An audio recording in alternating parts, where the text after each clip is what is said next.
Hello students, तो आ गए हम फिर से एक नई वीडियो लेकर। और इस वीडियो में आपको 9th का चैप्टर द लॉस्ट चाइल्ड पढ़ाऊँगा। ठीक है, इसकी ट्रांसलेट करता हूँ। तो इसका हिंदी में मतलब होता है खोया हुआ बच्चा। तो शुरू करता हूँ फिर। A child goes to a fair with his parents. With his parents मतलब होता है अपने माता पिता के साथ। फेयर में मेला, यानी एक बच्चा अपने माता पिता के साथ मेले में जाता है। He is happy and excited. अब वह खुश है और एक्साइटेड है, मतलब उत्तेजित है। And wants the sweet and toys displayed there. और क्या चाहता है? मिठाई चाहता है और खिलौने चाहता है जो वहाँ दिख रहे हैं। ठीक है, but his parents don't buy them for him. लेकिन उसके माता पिता उसको नहीं दिलाते हैं उन खिलौनों को। Why then does he refuse. वह मना क्यों करता है? When someone else offers them to him. और जब कोई और दूसरा उसको ये दिलाता है, मतलब वह क्यों मना करता है जब कोई और दूसरा उसको ये चीज़ें देता है। ये हमें इस आगे वीडियो में पता चलेगा कि ऐसा क्या हुआ। तो शुरू करते हैं फिर यहाँ से। ठीक है, देखो, it was the festival of spring. अब स्प्रिंग होता बसंत ऋतु, उसको होता तो यानी बसंत ऋतु का त्यौहार था। From the wintry shade of narrow lanes and alleys emerged a gaily clad humanity. और जो लेंस थी वो पतली थी और वो क्या है, खुशी से जो खुशी वाली जो मानवता की जो भीड़ थी ना, उससे भरी हुई थी। ठीक है, सम वॉक्ड मतलब कुछ चल रहे थे। सम रोड ऑन हॉर्स, कुछ घोड़ों पर सवार थे। अदर सेट, और दूसरे बैठे थे। बीइंग कैरिड इन बैम्बू, और बैम्बू में जा रहे थे बैठे हुए। एंड ब्लॉक कार्ट्स, और किस में? ब्लॉक कार्ट्स में तो था बैलगाड़ी में। वन लिटिल बॉय रैन बिटवीन हिज फादर्स लेग। अब वन लिटिल बॉय मतलब छोटा लड़का अपने पापा के कदमों के बीच में चल रहा था। ठीक है, अब brimming over with life and laughter, और अपने जीवन की खुशी के साथ और हंसते हुए वो चल रहा था, गुनगुनाता हुआ। ठीक है, अब नीचे आते हैं। तो यहाँ है कम चाइल्ड कम कॉल्ड हिज पेरेंट्स। अब उससे बुलाते हैं आओ बच्चे आओ, अपने उसके माता पिता उसे बुलाते हैं ऐसे कि आओ बच्चे आओ। एज ही लेग्ड बिहाइंड, जैसे कि वो पीछे था उनके पैरों के। Fascinated by the toys in the shop that line the way, जैसे कि वो जो दुकान में जो टॉय थे मतलब खिलौने थे उनसे रिझा हुआ था, वैसे ही उसको वो मनोहित कर रहे थे, जो कि लाइन से लगे हुए थे, सजे हुए थे पंक्ति में। He hurried toward his parents, वह अपने माता पिता की तरफ को भागा। His feet obedient to their call, उसके पैर उनके ही बुलाने पर चल रहे थे, उनकी आज्ञा कर रहे थे उनकी आवाज़ पर। His eye still lingering on the receding toys, और उसकी आंखें जो अभी भी जो वो वहाँ टॉय रखे थे ना उन्हीं को ही देख रही थी, उन्हीं पर ही थी। As he came to where they had stopped to wait for him, जैसे ही वह वहाँ पहुँचा जहाँ पर वह उसके लिए रुके हुए थे। ठीक है, उसके माता पिता। He could not suppress the desire of his heart. अब सप्रेस मीन्स होता है दबाना। अब वह जो है अपनी इच्छा को या अपने दिल की इच्छा को दबा नहीं सका। ठीक है, डिजायर इच्छा ऑफ हिज हार्ट मतलब अपने दिल की। अब even though he well new the old, जबकि जैसे कि उसे वह पहले ही जानता था, अच्छे से जानता था पहले ही पुराने, कि old stare of refusal in their eyes, की उनकी जो आँखें हैं उनकी आंखों में रिफ्यूजल है, मतलब मना है, मना दिखाई दे रहा है कि ये मना कर देंगे। तो वो कहता I want that toy, he pleaded, वह निवेदन करता है मुझे वो खिलौना चाहिए या मैं वो खिलौना चाहता हूँ। अब his father looked at him red eyed, अब उसके पापा ने उसकी आंखों में मतलब वो लाल आंखों से उसे देखा, मतलब गुस्से में देखा। इन हिज फैमिली टायरेंट्स वे, यानी कि अपने पारिवारिक अत्याचार में, उसका अपने पारिवारिक अत्याचार में।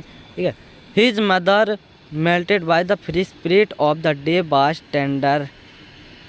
अब उसकी माँ, हिज मदर उसकी माँ, मेल्टेड मतलब पिघलना, मतलब उस दिन के जो खुली जो आत्मा थी उस दिन से उस दिल की थी तो वो पिघली। And giving him her finger to hold, और उसने अपनी उंगली दी उसको पकड़ने के लिए, उसकी माँ ने उसे उंगली दी। सैड लुक चाइल्ड, कहा देखो बच्चे, व्हाट इज़ बिफोर यू, ये तुम्हारे सामने क्या है। बिफोर मीन्स पहले होता है लेकिन सामने भी होता है, बिफोर यू मतलब तुम्हारे सामने क्या है। It was a flowering mustard field, और ये क्या था, एक सरसों का खेत था। सरसों के खेत में जो फ्लावर थे, फ्लावर मतलब फूल जो रह रहे थे उसका खेत था। पेल लाइक मेल्टिंग गोल्ड, और ऐसे पीले थे जैसे सोना पिघल रहा हो। As it swept across miles and miles of even land, और वो मीलों तक फैले हुए थे, ठीक है, पूरी धरती पर मीलों तक फैले हुए थे। A group of dragon flies were bustling about on their gaudy purple wings. अब ड्रैगन फ्लाइज का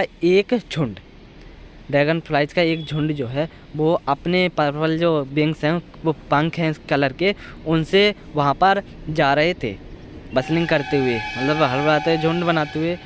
intercepting the flight of a lone black bee or butterfly in search of sweetness from the flower. अब intercepting the flight of a lone black bee or butterfly, मतलब कि जो butterfly है, तितली है, और काली जो वो है मधुमक्खी, उसकी उड़ान में बाधा बन रहे थे वो, क्योंकि वो थे ही बहुत सारे, और वो किस सर्च में थे, उसकी मिठाई की, फूलों से जो मीठने स्वीटनेस आ रही थी मगर उसकी सर्च में थे मधुमक्खी और तितली। The child followed them in the air with his cage. अब चाइल्ड मतलब बच्चे ने उन्हें फॉलो किया हवा में, ठीक है, till one of them would still it's wing. अब उनमें से एक अभी भी वहाँ रुकी हुई थी, मतलब वो शांत थी, पंख नहीं फड़फड़ाए उन्हें, ठीक है, एंड रेस्ट, और रुकी आराम से बैठी थी, मतलब वहाँ पर ही। And he would try to catch it, और उसने उसे पकड़ने की कोशिश की, but it would go flapping up into the air. लेकिन उसने क्या किया, वो उसने पंख फड़फड़ाए और उड़ गई हवा में ऊपर को, ठीक है। When he had almost caught it in his hand. कब, मतलब जब वह उसको पकड़ने ही वाला था अपने हाथों में, तभी वह ऊपर में को उड़ गई फड़फड़ाती हुई, ठीक। अब then his mother gave a cautionary call. तब उसकी माँ ने उसको एक चेतावनी वाली आवाज़ दी। कम चाइल्ड, आओ बच्चे, come on to the footpath, यानी कि आओ फुटपाथ पर आ जाओ, ठीक है। He ran towards his parents gaily. अब वह जो है अपने माता पिता की तरफ खुशी से दौड़ा। And walked abreast of them for a while. और अब कुछ देर के लिए तो उनके बराबर में ही था। बीइंग हाउएवर सून लेफ्ट बिहाइंड, और जल्दी ही वह पीछे छूट गया, ठीक है। सून में तो होता है जल्दी, लेफ्ट में छूटना रहना, बिहाइंड में पीछे। Attract by the little insect and bombs along the footpath, यानी कि वो अट्रैक्ट में आकर्षित हो रहा, यानी जो छोटे इंसेक्ट थे, कीड़े और मकोड़े, बॉम्ब, इनके द्वारा आकर्षित हो गया। अलोंग विद द फुटपाथ के साथ साथ, that were teeming out from their hiding places to enjoy the sunshine. जो मतलब जो वो थे जो कि अपनी जगहों में छिपे हुए थे और सनशाइन ले रहे थे, मतलब वो सूर्य का प्रकाश से मज़े कर रहे थे, एंजॉय कर रहे थे, उसमें छिपे हुए थे, ठीक है। उनसे वो अट्रैक्ट हो गया। कम चाइल्ड कम, आओ बच्चे आओ, his parents call from the shade of a grove, यानी एक ग्रोव से उन्होंने उसको आवाज़ दी कि आ जाओ बच्चे आ जाओ। Where they had seated themselves on the edge of a well, जहाँ वे जो हैं अपने आप को, मतलब वे खुद बैठे हुए थे एक मेले के किनारे पर, वो वहाँ से उन्होंने उसको आवाज़ दी, ठीक है। एज होता है किनारा, ऑफ ए बेल मतलब मेले के, ठीक है। अब ही रैन टुवर्ड देम, वह उनकी तरफ को भागा, टुवर्ड मतलब तरफ। A shower of young flower fell upon the child. अब a shower of young flower मतलब जो छोटे फूलों का जो एक बौछार थी वो उसके ऊपर गिरी, बच्चे के ऊपर। As he enter the grove, जैसे ही वो ग्रोव में एंटर करता है। एंड फॉरगेटिंग हिज पेरेंट्स, और अपने माता पिता को भूल गया। He began to gather the raining petals in his hands. अब उसने क्या शुरू कर दिया, बिगिन में से शुरू करना कि जो अपने हाथों में जो पेटल्स है ना, रेनिंग पेटल, जो बारिश वाली जो पेटल्स पंखुड़ियाँ थी, जो मतलब बारिश की तरह जो गिरी, उनको इकट्ठा करना शुरू कर दिया। But lo he heard the cooing of doves, लेकिन उसने क्या सुना, जो डब्स होती हैं ना, पड़कियाँ जो कहते हैं, पड़कियाँ या कबूतरी कह सकते हैं, उनकी आवाज़ सुनी, कूइंग कर रही थी ना, तो उनकी आवाज़ सुनी। And ran towards his parents, और अपने माता पिता की तरफ को भागा, शाउटिंग चिल्लाते हुए, ठीक है। द डब क्या कह रहा था कि वही डब डब मतलब कबूतरी कबूतरी the raining petal drop from his forgotten hands, और जो जो बरसते हुए जो पंखुड़ियाँ थी वो उसके हाथों से गिर गई, मतलब उन अपने हाथों से भूल गया और गिर गई। Come child come they call to the child, अब वो उसको आवाज़ देते हैं आओ बच्चे आओ, ठीक है, अपने बेटे को आवाज़ देते हैं। Who had now gone running in wild capers round the banyan tree, जो अब बनियान ट्री मतलब बरगद के पेड़ के चारों ओर और मौज मस्ती वाले में भाग रहा था, ठीक है।